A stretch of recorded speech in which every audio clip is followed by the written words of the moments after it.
Guys, welcome back to another video. This week we're going to be talking about townhouses and condominiums. Shocking, I know, we live in Midtown. But for that reason, whether you're a first-time home buyer at all, or this is just your first time buying a townhouse or a condominium, you're going to want to stick till the end of this video because there is a very important last segment that I think so many people miss, and I want you guys to check out and know. But just in general, if you're looking at a townhouse or a condominium anywhere, it doesn't have to be Atlanta, it doesn't have to be Georgia, it doesn't even have to be anywhere around, it could be nationwide. This knowledge will apply equally well to pretty much all of those situations and maybe even some single family neighborhoods where the HOA plays a very pivotal role. But overall, we're going to be looking into these individual things that happen within condos and townhomes and how they differ from your run-of-the-mill single family home purchase. So without further ado, let's get into the video, guys. So the first thing that you're going to do is look at the HOA's financial situation, and this is probably best done when under contract versus just showing. You're going to want to look at the property itself, see if you like the property, and when you guys are actually under contract, you've made an offer and it's gotten accepted, you're going to want to ask for one, the HOA minutes, and two, the financial bookings of the HOA. So what happens with HOA minutes? And what exactly are they? So HOA minutes is basically a log of what's going on inside the meetings itself. It can go over anything from little petty disputes somewhere that you may not even really care about, but you also may care about because it can tell you if the HOA is very nitpicky over little things, if they're going to be just stick them in your butt for the rest of the time, and you may not want to deal with that. And honestly, a lot of people bounce out of it because of that reason, and honestly, they're totally entitled to do so. No one wants to deal with a Nazi HOA program. But here's what another thing that could be happening, and this is major, is that HOAs might have a very big problem on their hands or a large expense that's going to be coming up in the future. And what this means is that there's going to be a special assessment that will be levied upon all the residents in the community. And what you don't want is to drive headfirst into a community only to be paying thousands of dollars in some special assessment. Now, most competent HOAs are going to have a reserve fund that's going to avoid a lot of this for residents, but not every HOA is competent.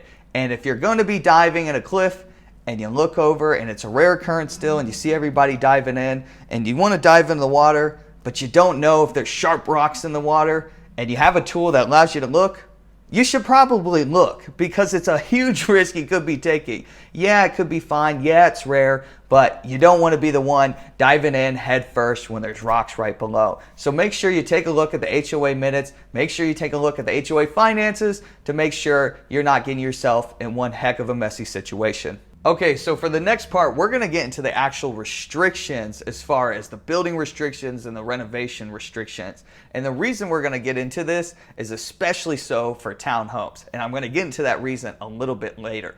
But in general, you're going to want to look, especially if you're going to do renovations. A lot of buildings in Midtown, they're not necessarily dated, but they're not exactly up to par with what you might want. And honestly, I've had the same problem when looking at condos for myself here in Midtown. They might be a little dated. They might be, a 2000s trim or even some of them a 90s trim. And when you walk into the property, you're going to go, I want to do some work to this property. Definitely. But I like it. So when you're thinking about that, and a lot of people are, you're going to want to look into the actual restrictions in place by the HOA, see what you can and can't do.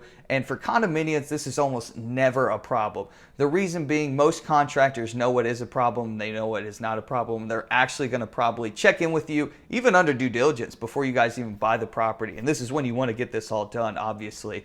But most things will be okay because when you renovate a condominium, you're really just doing aesthetic upgrades. You're doing the floors, you're doing the ceilings, you might just do the kitchen and the bathrooms, things that are pretty simple and the HOA is probably not going to have a problem with unless you're doing some absolutely extravagant renovation.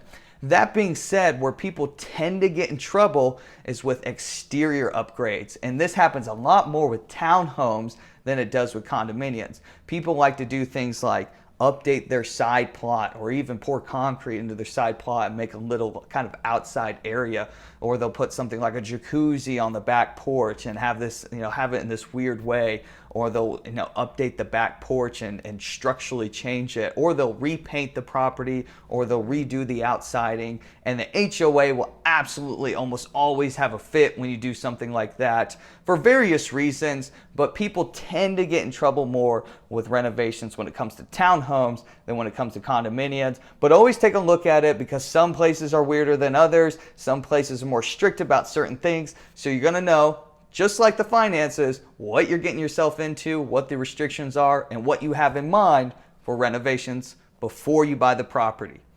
Now, for the last segment is something that is a very tricky subject that almost nobody goes over, and it's how HOAs will affect your property and what it might happen down the road. So some HOAs are cheaper than other HOAs, but they're all in big, nice glass buildings, and you might be wondering, what's the difference in all these HOAs? Why are some just drastically more expensive, and how does it affect me going down the road? So what happens is, when you're searching for properties, and some of you might already have come across this, that certain properties are a lot nicer. Say you're looking at $400,000. Some are a lot nicer than others, and you're going, gosh, what's the reason for this? Well, you scroll down, you look at their HOA, and you go, wow, they have an $1,100 a month HOA. And this one only has a $400 or $500 a month HOA. And that's really the reason, because people don't buy on prices. They buy on their monthly budget. So $400,000, if maybe you got $3,200 or $2,900 to spend per month, you're going to look at the cheaper HOA and say, well, that's in my budget, while the bigger, larger HOA might just push you out of budget. So that's the reason, because people with larger budgets have to come down in price and take a look at those properties. And some people will say, well, maybe it'll help with appreciation. No, it actually doesn't. It honestly hurts your appreciation more than anything, because of this exact same thing. You're going to need people from a larger price point. People like from the $500 and $600 price point will have to come down for larger, more expensive HOAs. But it's not always bad. It's not always bad, and it might even behoove you to just have to pay this anyway, and this might actually just be the real market value of properties. Because with cheaper HOAs, the property might run into issues. You might run into issues of, one, special assessments like I mentioned before, but two, the property itself might just be degrading over time because they're cheaping out and they're not repairing everything that they need to repair.